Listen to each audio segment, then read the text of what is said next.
thank you. So yeah, the subtleties of that one, and thinking all of the funny things about what you don't play, what you leave out, and can you play a melody that high up on the neck, and oh, it was just so many things that in that one afternoon when I recorded that, I think I walked out of that session thinking, I'm a completely different player now. And it really put me through the ringer, because everything I knew how to play didn't work, and it was like hitting a brick wall in the first 5 minutes of a recording session, and you go, what am I going to do now, you know? So whatever, $1,000 an hour, and I don't know what to play, you know? So you learn a lot about that. Here's another sort of odd tangent about that, and it's something that I notice very often when I'm going through material for starting up a record is the chord voicings and how I repeatedly use these suspended chords. So you know you've got this, it's a major chord with the fourth. This major 6, 7, major 13th chord is, you know, if you take the bass line out, it's a suspended triad.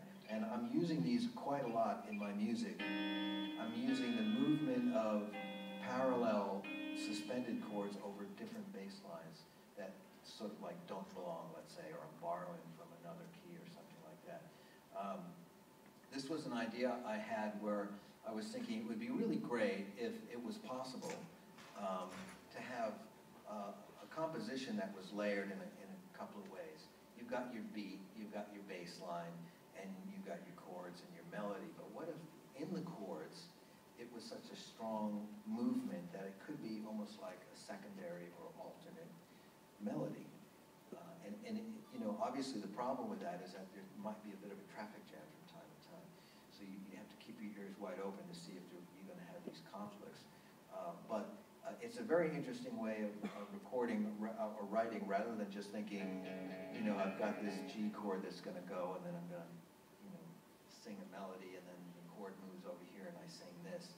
It allows you to have some sort of parallel movement going underneath the surface, and in a way, it's almost like a jazz aesthetic where everybody in the band knows the song, but no one's going to play it.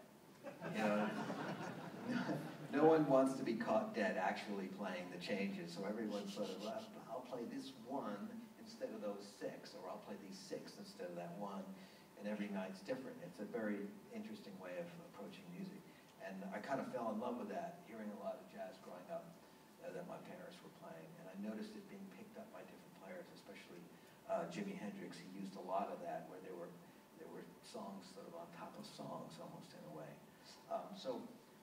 Anyway, as we continue, this song is totally different in that respect, and it's actually good to throw this one in, because this one is very much like Satch Boogie, was really just about having a lot of fun, and there are no real undercurrents in this. There's actually what you hear is all I'm giving you, right? But it's all about the energy, and it's got this cool sound at the beginning here. Check that out. There you go, surfing with the alien.